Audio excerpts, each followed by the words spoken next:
Hello again, I'm John Lanning with IPMS for Crook with another model kit review. Hopefully, I help you get those modeling faces on. This is another kit that I was hoping would come out pretty soon, and then, of course, it was announced last year that, or I should say earlier this year, that they were going to release this kit anyway.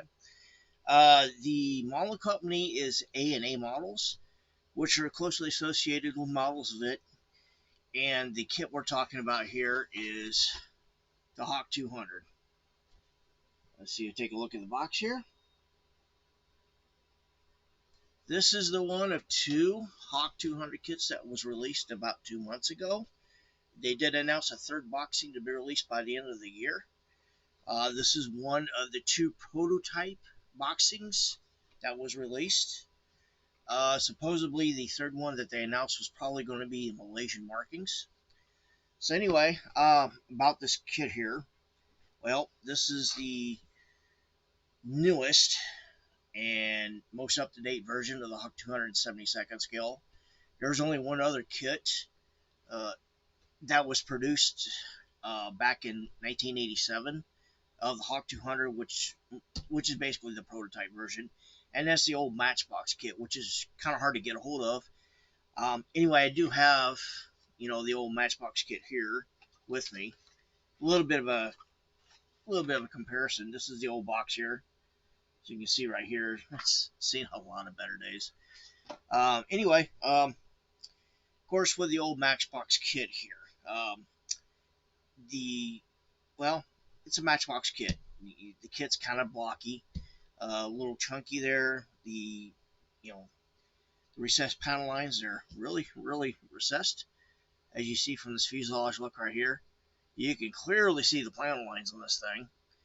The only problem is that most of the panel lines are incorrect, completely off in some cases. They're not very accurate.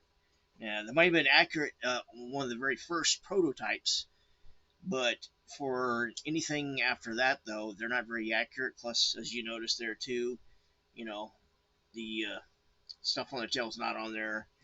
And we'll go on with this. This is basically probably the first prototype that they produced. Anyway, they released the kit, and it hasn't seen the day. It hasn't seen the light of day since Revell bought out the Matchbox moldings. Don't know if it ever will. Although I kind of thought that maybe when Models of It slash A&A announced that they were going to come out with the Hawk 200 kits, I thought maybe Revell might have just flipped that card out, but apparently that's not the case. They didn't do that yet. So anyway, back to the Hawk 200. Well, it is the single seat light attack version of the successful Hawk dual seat trainer built in the UK by beginning with Hawker and then British Aerospace. Basically, it's just a very affordable stopgap fighter for countries that can't afford like F-16s, tornadoes, the high cost equipment that predominates the Western Air Forces. Anyway, uh, it has seen some export successes, not very many. Only three countries operate the type: Malaysia, Indonesia, and Oman. I believe Malaysia and Oman operate one squadron. I think Indonesia operates two. Not very many aircraft. Oman has 12. I think they said in Indonesia or Malaysia had about 18, and Indonesia had some like 20, 25, 26. I'll have to take a look, but not very many. But you got to admit, though, if you've seen the Indonesian versions, it looks like they have three or four different um, camouflage markings on their aircraft. That's actually pretty cool. Anyway, we're gonna go with going with checking out the spruce here. I got the second. This is the second kit that was released. So the first kit, I'm not 100% sure, but the box art didn't show the sidewinder rails on the end of the wingtip ends. This one does. So it has the parts for that. Now, whether it has those extra parts in the first kit, I don't know. And I'll show you those in a moment. Anyway, the kit came with 7 gray sprues and 1 clear sprue. It also came with a small uh, small photo etch sheet. It also came with some masking for the canopy, and of course the standard decals and instructions. So anyway, here is the first. This is the first sprue right here. Get a little bit closer there. You can see the panel lines on the fuselage there. So this one right here is basically the fuselage, the nose, the tail. It's got some parts of the cockpit, and it has two cockpit panels, control panels. One is flat, and then the other one right here. Let's see if I can't get. You might be able to see a little bit of detail in that, but it's got some detail in it, some engraved detail. So you have your choice of that. Now, I think the detail on this might be a little bit out of whack. I guess it's just a way to give you some type of detail inside the cockpit if you go that route. There are decals for the cockpit as well, so either way, if you decide you wanted to go ahead and use this and paint it in and fill it in and stuff like that, or if you want to go with flat and use decals, you can do either one. That's the first one right here. Second sprue is the wings, and you see the engraved detail on the tops of the wings there, bottom of the wings, sidewinder rails. Now, with the engraved details, it's kind of odd because now I showed you the cockpit. I mean the fuselage details, and then of course here's the Matchbox. And I don't know if you can tell, maybe just slightly, the Matchbox details, the engraved details, are a little bit thicker. Now, the engraved panels in this, in my opinion, they're a little thick for the scale, a little deep for the scale. Although, if you're a ham-fisted painter, if you paint very heavily, or if you brush paint or stuff like that, this might actually work to an advantage to keep from losing that detail. However, if you're a light painter, stuff like that, it might not be too advantageous for you. But the engraved panel lines are a little bit better than on the old Matchbox kit. Anyway, I showed you the wings. Here's the third fret, which is the tail.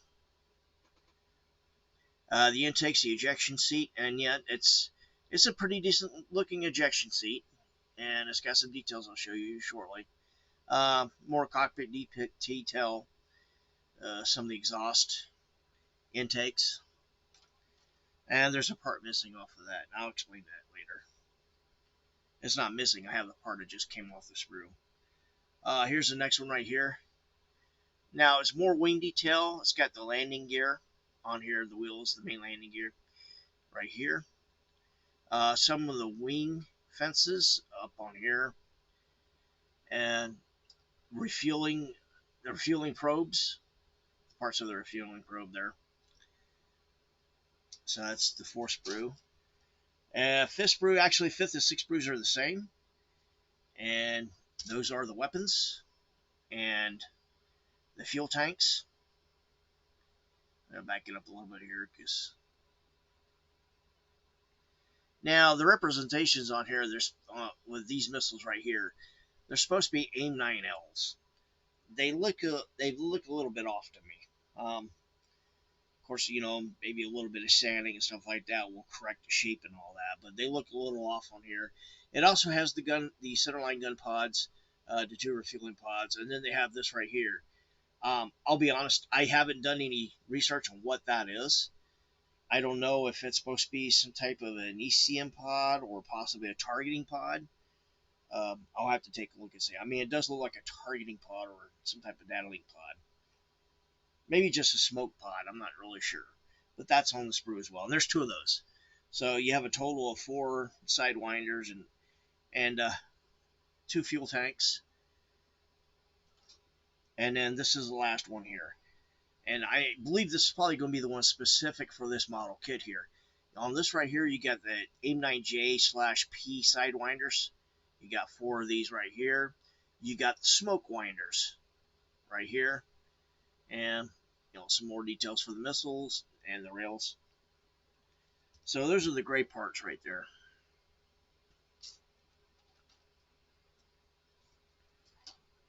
Next up is the clear parts.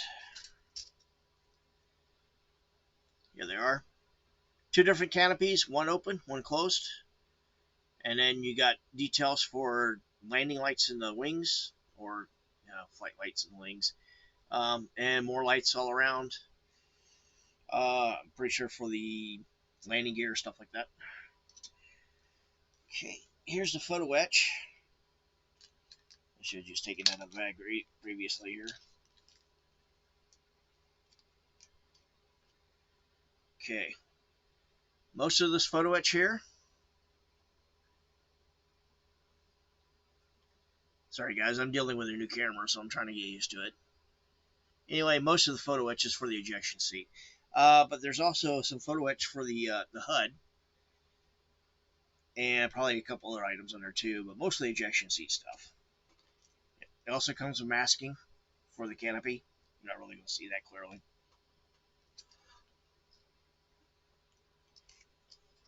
And the decals. Decals are for 4 prototype models, late 90s. I should say mid to late 90s.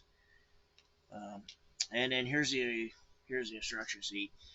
Of course, it's become the standard instruction sheet, with construction in black and white, exploded views, and of course, with the paint schemes, they're all in color. You have 4 prototype paint schemes. That's the first one. Here's the other 2. And then this is the last page of it. So anyway, the prototypes are from aircraft. Let's see here. Le Bourget in France in 1997. RAF Dunsford in 1994. That's the camouflage version. And then the McLaurin schemes in Slovakia in June of 99, and RAF Wharton in 1999 as well. So those are the 4 schemes for this particular model kit. So anyway,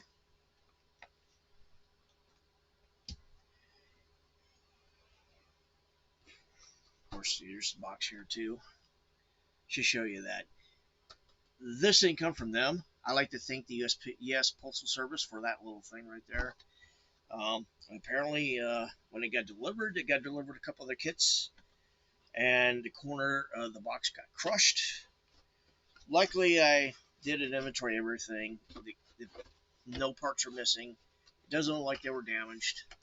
But, thanks for handling my mail. This came in better shape than the Zvezda C-130-30 that I ordered about 2 months ago, which came in looked like it swam across the Atlantic. It was in really bad shape. The box was literally the box was flat.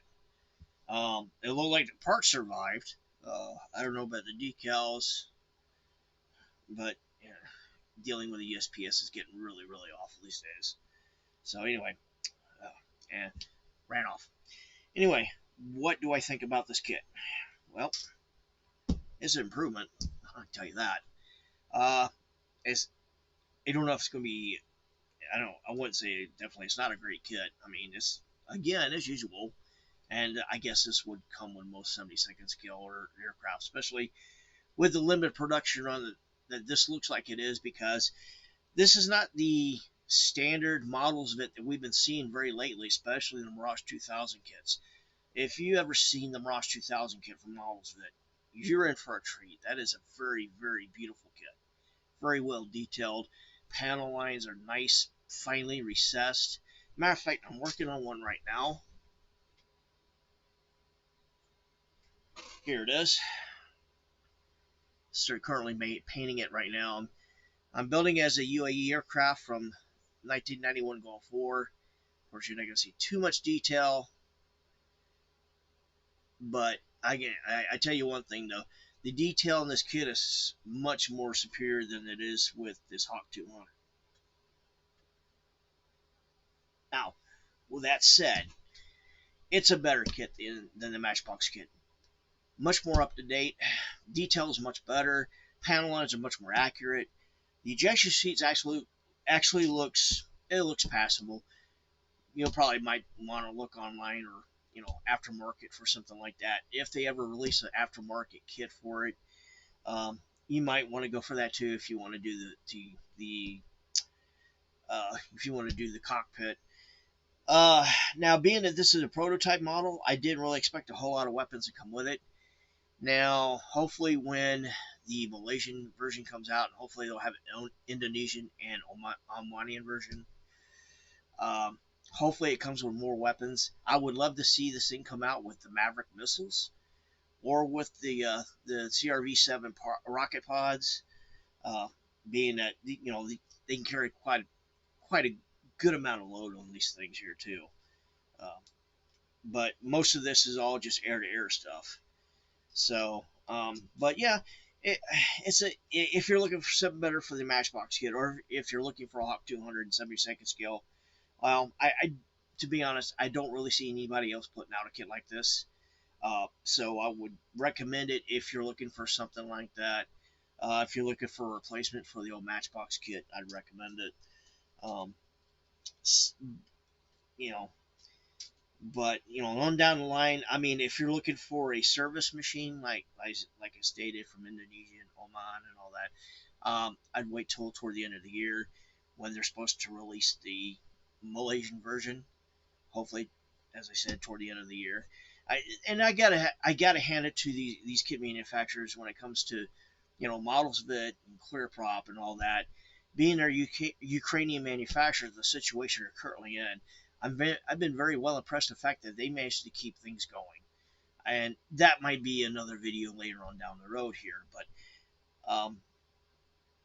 I'm looking forward to more of these kits being released. Models Vid slash A&A slash Sova M, all three of them are the same group. They announced they were, their release for the kits for the next 2 years is pretty ambitious. Uh, 20 new tool kits in both 72nd and 48, and another 20 some odd re-releases of previous kits they've already had, but new boxing stuff like that. They've already announced that they're gonna release a Sukhoi Su 22-M4. Uh, but none of the dates have been released so far. The only thing I've seen that is currently in the pipeline for release pretty soon is the Mirage 2000D, but no date has been given. But it's probably going to be the next couple months. So, but anyway, um, yeah, it's an okay kit. I would say, uh, I probably give it maybe a 6.5, 7. I mean, and I haven't built it yet, so hopefully building is not going to be that difficult. Although there's no guide, I'm looking at the fuselage and I don't see any guide pins, so that's going to be fun to deal with. But it's limited production kind of thing. So, but anyway, it's another review for you. Anyway, if you have any questions, thoughts, gripes, complaints, jokes, anecdotes, whatever, go ahead and post them. I'll get to them whenever I can, if I like them. So, anyway, hoping you guys get your modeling faces on. I'm John Lanning, IPMS for Crook, and good night.